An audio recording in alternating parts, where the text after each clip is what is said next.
From athletes and actresses to icons and trailblazers, I've had a chance to speak with some incredible individuals with truly inspiring stories. I'm Wisdom Martin, and I'm bringing you candid conversations with some of the most influential figures out there.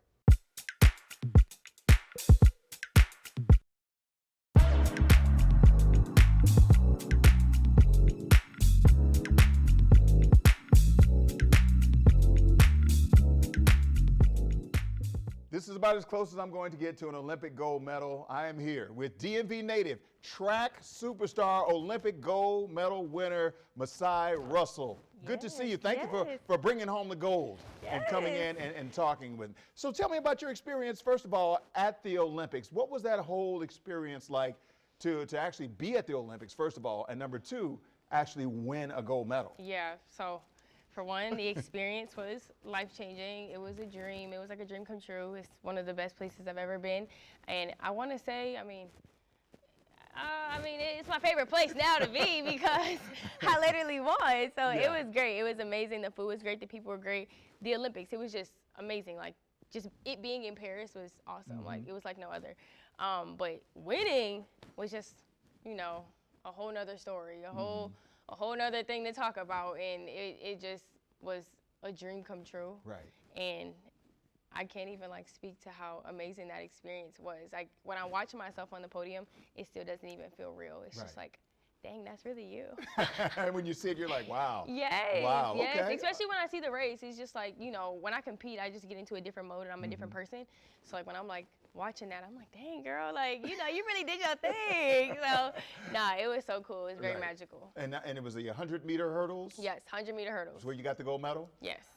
When did you start thinking, at what point in your life did you start saying, okay, I'm going to be a runner, I'm going to be a track star, and I'm going to be really good at this. I'm going to dedicate a lot of time and energy to this. For me, I mean, I started when I was 8 years old, but I didn't start the hurdles till I got to high school. And then I was like, I just was a competitor. So I see my friends doing the hurdles. I'm like, I want to try that because I was running track, just regular flat track for so long. I'm like, I want to try that. So then, you know, I jumped in with the girls that were doing it and I was beating them. I'm like, okay, like, you know, you could do something a little bit with this, but I didn't take it too serious. And then when I got to college and my coach found out that I only did the 100 hurdles 4 times before coming, he was like, okay, like you have a really bright future in this. And I think this is at the University of Kentucky. Yeah, this is at the University of Kentucky. So like I did the 400 hurdles, the 100 hurdles just a little bit when I was in high school, but then when I got to college, I was like, okay, I didn't really know which hurdles was gonna turn me into this great hurdler. I just was a very hard worker. I just kept showing up and I'm like, I'm gonna just continue to compete. And I broke the collegiate record my last year in college in the 100 hurdles. So I'm like, okay, the 100 hurdles is definitely for me. But I think in the grand scheme of things, I was just so competitive and such a hard worker. So I don't want to say like it was a moment where I see myself becoming like this great hurdler. It was just like, just keep pushing the barriers on what I was capable of. And then, you know, I just continued to prove myself right every time. I'm like, okay, just keep trying. And then I just kept getting better and better and better. Is there a trick though, or not a trick, but is there a method that you approach jumping over the hurdle with? Because, I mean, it may look easy because you're athletic. Right. I know it's not easy, but is there, I mean, because you said this wasn't really your thing initially, and then eventually it was, but is there something that you do to get your mind right, to go over the hurdle at a fast pace? Yeah, I mean, for one, you have to be a little insane to run full speed at a barrier. But, I mean, it is a technical race. It's a rhythm. So if you just focus on, like, what you're doing while you're hurdling, you know, you just get the technique and the rhythm down. And it's just like, that's why I practice so much. That's why, you know, no one ever perfects their craft. So, you know, that's what we're doing all the time. It's just focusing on that rhythm, focusing on that 3-step rhythm, just because it's so fast and you have to be so locked in on what you're doing in your lane. Because if you look at what someone else is doing, you could potentially hit a hurdle and fall. So you have to be really dialed in and focused because, like I said, you're running full speed at a hurdle. So I wouldn't say there's no technique.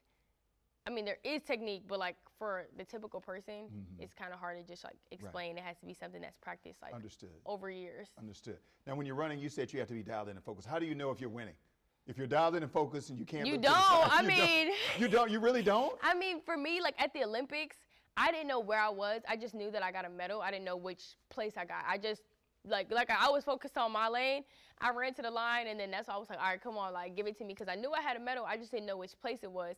And then when I see my name come up, I was like, I went crazy. But when you're, like, I mean, you know when you're in front, like if it's by a lot, like if you don't feel or see any one of your peripherals. But for me, like that was a blanket finish at the Olympics, and you know we was all close, so I didn't know where I lied in the race. I was just like, all right, come on. I knew I had a medal, I just didn't know which place. Right. So I was. And then you saw that up there, and then. Yeah, I took off running. You just took off running. Yeah, I took off running. It had to be emotional for you, though. Yes, it was so emotional. I mean, this was the hardest year of my life. Like I feel like a broken record at this point. But like the beginning of this season to like the end of this season, just like 2024, has just been like night and day. It's like a light flip on, a light flip off. It's just you wouldn't be able to tell the difference between who I was at the beginning of the year versus who I am now. Now, why do you say that? Just because like it was just so many odds that were stacked against me. Like in the beginning of this season, like I didn't have a sponsorship. I was supposed to get sponsored, then I didn't, and then it was just a whole bunch going on, and then I was just getting very caught up on like what people were thinking of me, because I am pretty big on social media, and then all these people are like, why aren't you sponsored, why aren't you signed, what is this, what is that? So now my mindset going to the line was not, let's lock in and compete. It's like, okay, what is this person thinking of me? What is this person thinking of me? Like all these different things and all these different thoughts. And I just started to overcomplicate everything. I started to overthink everything. So I got to a point where like I forgot how to hurdle. Like I forgot, I was overcomplicating everything. It was just madness. Like my mind was just going insane. How'd you get back on track? I just had faith, really. Like I mean, I think for me, you know, a lot of people preach about having faith or being strong or working hard, like preaching these things. And I was always one of those people who always preach these positive things. And I'm like, okay, now I'm faced with this adversity. I'm the one that's like got to be the bigger person out on the outside of this test. And I had to practice what I was preaching at that point. So I just never gave up. I just kept showing up for myself every day. I just did not stop. I'm like, regardless of what's going to happen, like I feel like I've been through everything at this point. I've fallen, I've hit hurdles, I didn't have a sponsor, now I do have a sponsor. So, you know, all these odds were, you know, in front of me, and then I'm like, all right, I got to figure out a way to overcome these. You had to figure out a way to hurdle them. Exactly, and that's why I tell people, like, life can compare with track so well, or even with hurdles so well, because, you know, we face these hurdles, but it's about how you get over them. You know, it can knock you down, it can trip you up, but as long as it doesn't keep you stagnant and it doesn't keep you where you fell at, you know, you got to keep going. And then, you know, that's what I had to do, and that's what I did. So when I went to the Olympic trials, I was like, you know, I've been through everything. I let the ego go. I let who I was expected to be of everyone go, and I just showed up for myself, and I ended up winning. I ended up making the team. I broke the Olympic trials record. I ran the #2 time ever in U.S. history, and it just was a testament of how much I went through, and then I felt like I just took my power back. So it was just literally a life-changing moment. Do you regret that social media aspect of it, that the fact that people were on social media, kind of, I want to say, in your business, and then distracting you? Do you think that social media played you know, obviously it did, because you said it had an impact on you. You know, you have to go through these tests to you know, so that when you're faced with it again, you know how to respond from it. So for me, it's just like, you know, I had to go through it. I felt it. I experienced it. I seen what people were saying, but, you know, it was for something greater. And I think that everything that I seen, everything that people were saying about me, I was able to like subconsciously internalize it and just turn it into fuel to become better on the track. And I mean, I'm thankful for it now. Like I said, I proved myself right, and I proved everybody else wrong. Right. What's next for you? So for me, the World Championships not this year, 2025 in September, and you know, I'm looking to go win that, do my thing there, and just continue to, you know, just show up at these meets. You know, the Olympics is the big one for us, but we do have smaller meets that aren't, of course, on the same level, but like just a tier below. And I'm just competing like normal throughout the year until LA 2028, and hopefully I could bring back another GOAT for the DMV. Right. That's some beautiful words of wisdom to end on. Yes. So we'll end right there, and I'm going to tell my kids just what you said about writing it down, because I say that all the time. Yes. Thank you very much for coming in. I want to see the medal again. Hold the medal up one more time. All right, I want to hold it, because I'm never. Yeah, no, look. I'm never going to hold a gold medal. No, you should. It's pretty heavy. Yeah, this is heavy. This is real. Okay. All right. Yes. Yes. All right, I'm done, for real. I'm done. Thank you. Coming up, actress Holly Robinson Peete. These episodes and these symptoms were so chronic and just really getting in the way of my really active lifestyle. And later, no matter what topic I take on, I want it to be funny first. comedian Kathy Griffin when a moment of wisdom returns.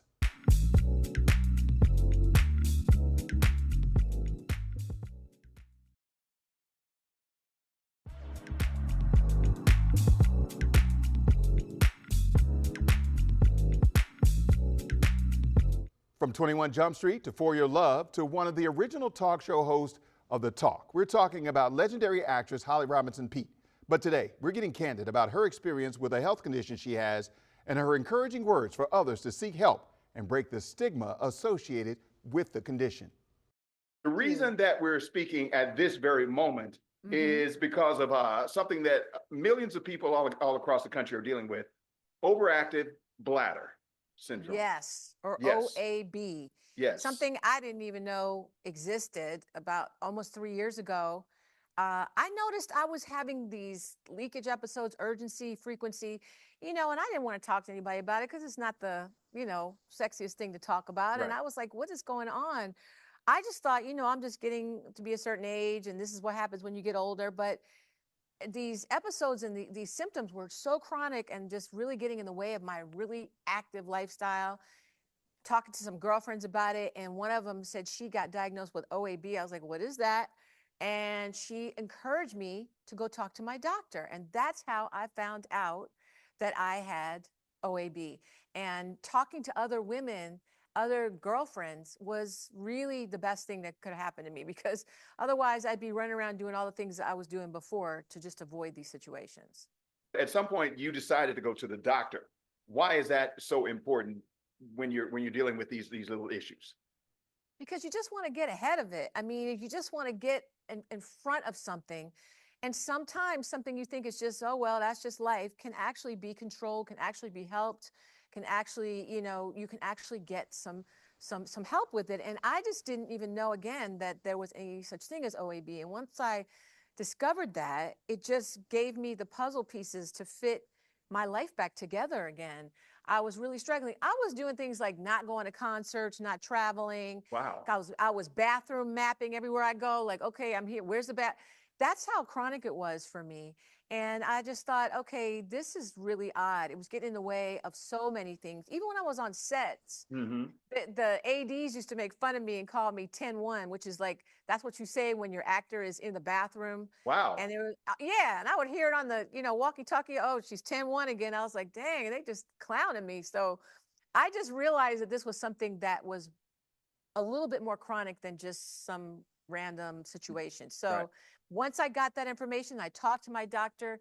He recommended I try Gymteza, which is a treatment for it. And I have noticed a really great improvement. I have noticed an improvement in my OAB symptoms. Coming up, more of my conversation with Holly Robinson Peete on balancing a family, a career, and her foundation that supports families living with autism and Parkinson's disease.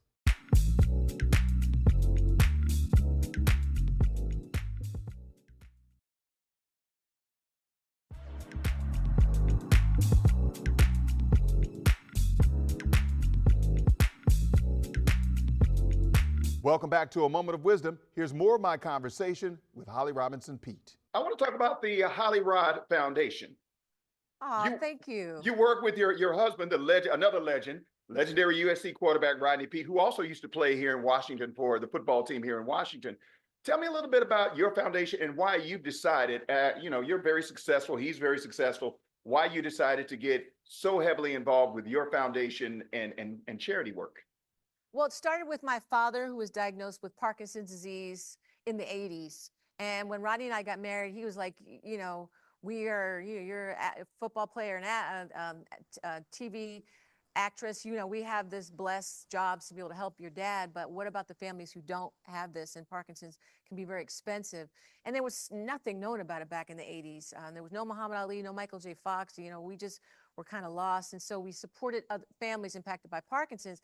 And then when our RJ was born and then diagnosed in 2000 with autism, we realized we wanted to expand our mission to advocate for those families as well. So it's been a real blessing having Holly Rod Foundation. We've been around for a quarter of a century.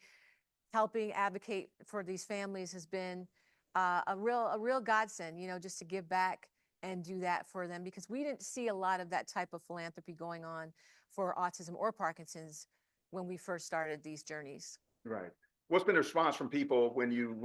I mean, you've been doing this work for a long time. What have people been saying to you about the work that you're doing?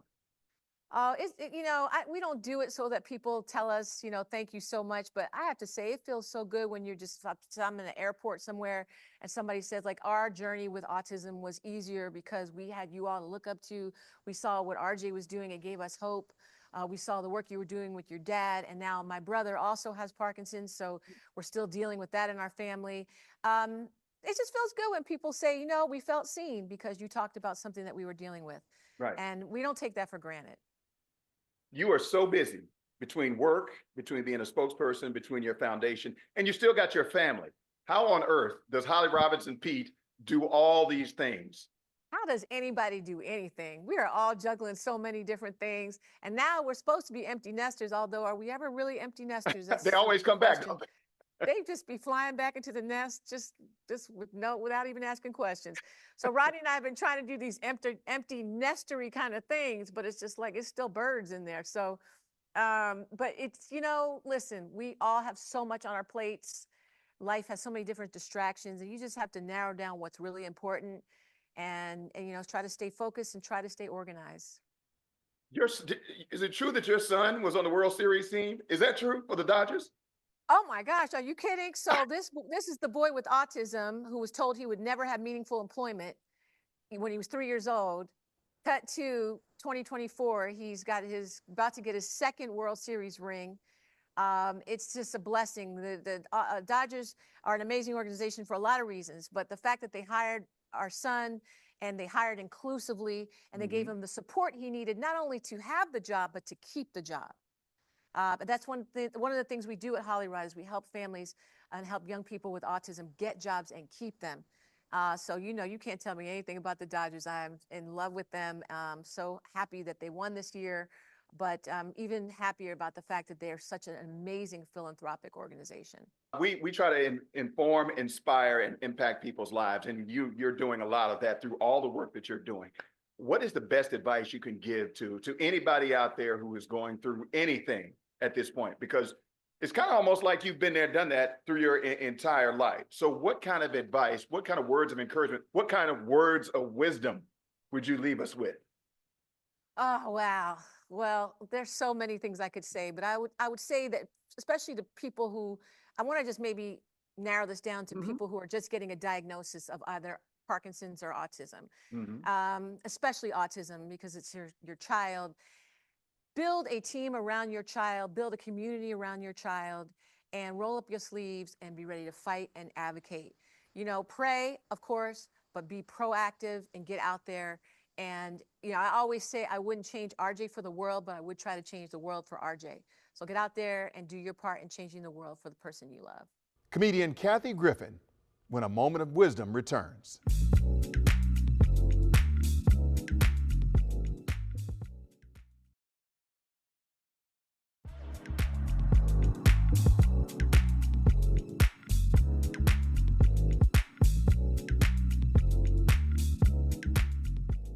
Comedian and actress Kathy Griffin is on her My Life on the PTSD List tour, marking her return to stand-up comedy after a long hiatus. I sat down with her to talk about her candid approach to comedy and how her life continues to resonate with audiences.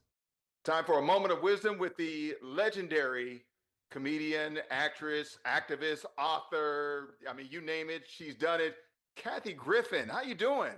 I am so excited to be back in DC. I can't even tell you. In my beloved Warner Theater. Is DC ready for me?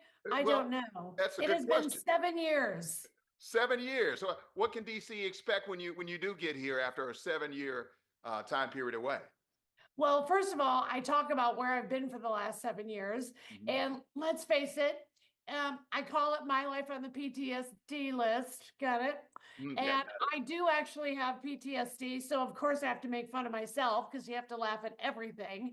And it kind of started with the Trump decapitated head picture, which put me on the no-fly list, the Interpol list, which is the international version of the no-fly list, the Five Eyes list, which is the terror watch list. So it kind of makes it hard to tour when you're on those lists. Kind of, just a little bit. I went through a whole investigation by the Department of Justice. I mean, the feds. I'm not even talking local PD, like the great Lenny Bruce and the great George Carlin. Not that I'm putting myself in their category, I'm just saying. And it's led to quite a list of things that I just have to talk about on stage. So a lot of it is the good old Kathy Griffin taking down celebrities, the good old razzle dazzle. I've got funny stories about everybody from Jane Fonda to the singer Sia, who sings, Chandelier. And she and I went on vacation to Mexico together and everything went wrong.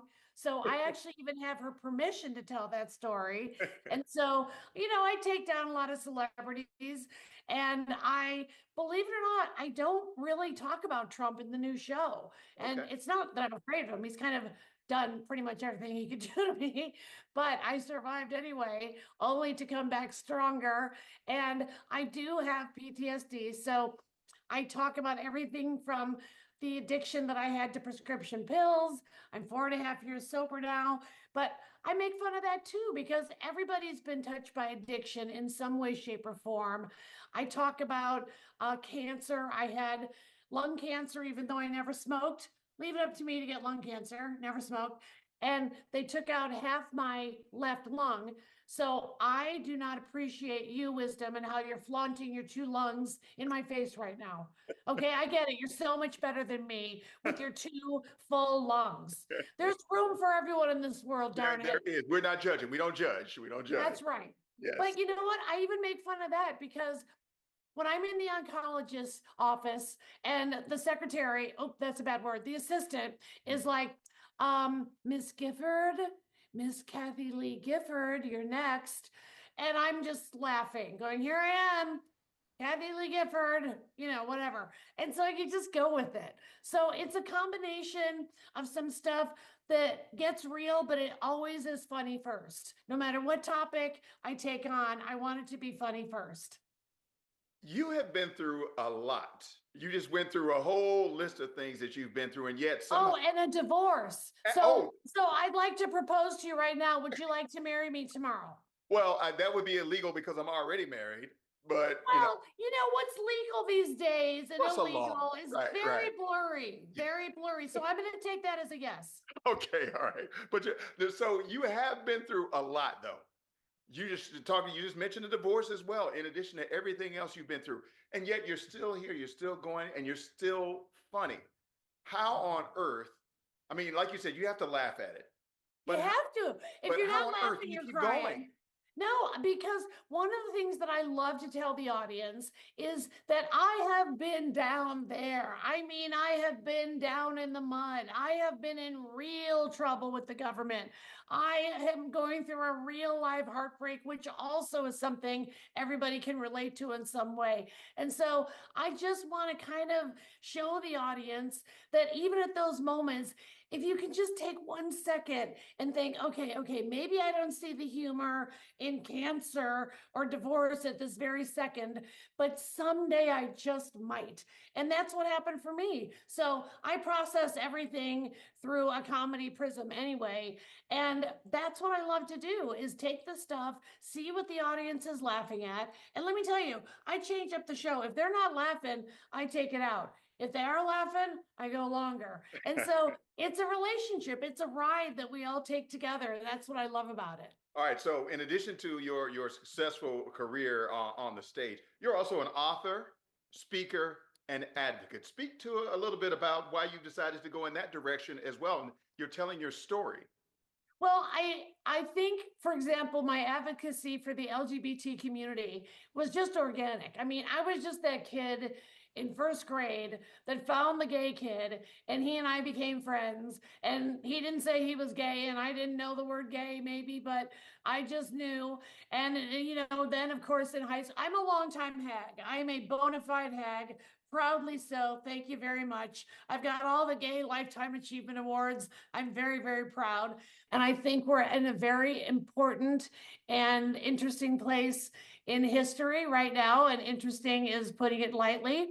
And I think we're going to see what we're made of. I can just go all over the country. And I mean, I go to the real America. It's not all DC and LA and New York, people. There's a whole other country out there, and it's the real America. And that's where I go, just trying to make people laugh, because I really do believe it's therapeutic. In addition to all of the things that you are doing, you have been very successful in front of the big screen and the little screen. I'm just looking at some of the things you've done, because you've done Suddenly Susan, Curb Your Enthusiasm, Shrek Forever, Simpsons. So all of those shows that you've done, any of them, stand out in your mind about this show is so special because, or is it just? Well, it was interesting. I got to do 2 episodes of Seinfeld, and the second episode that I did was the week that Jerry announced he was quitting, and he was on the cover of Time magazine, and it was a big deal.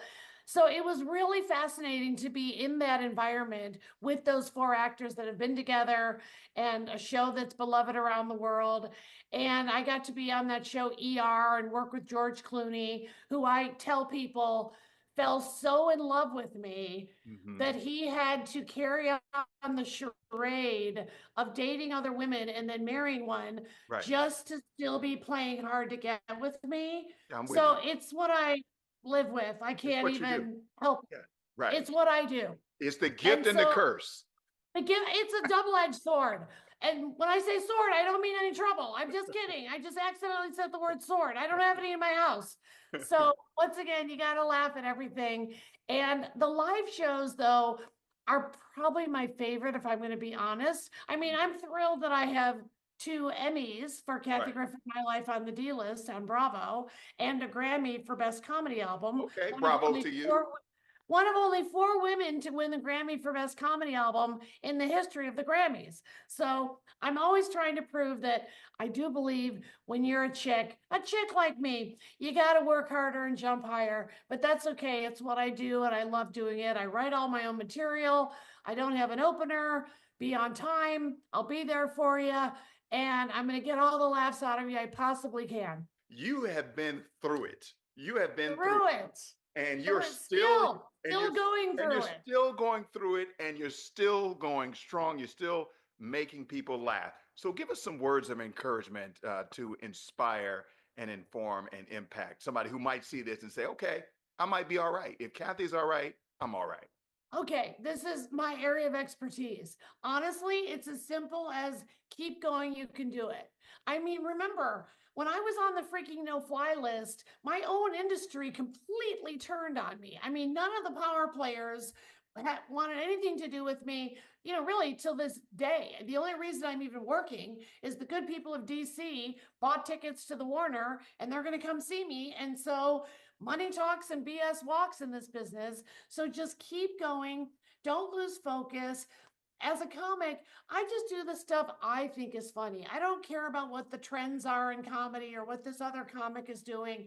And so stay true to yourself. But like I said, if you can find the humor in anything, I think you'll find it can be really, really helpful. And it's important that we laugh at ourselves as well, because we can get down and, we're always stuck in our phones. And if you can just actually talk to other human beings, maybe get together with somebody, put the phone down for a minute and just connect with people, you're going to end up laughing. And then everything seems like you can handle it if somehow you can laugh your way through something. That's amazing, and great way to end with some words of wisdom from Kathy Griffin. Thank you so much for your time. All right, so I'll see you at our wedding. You know what? You plan it, take care of it, pay for everything, and I'll see you there. You don't even have to show up. I'm going to have it without you. I'm Wisdom Martin. Thank you for watching.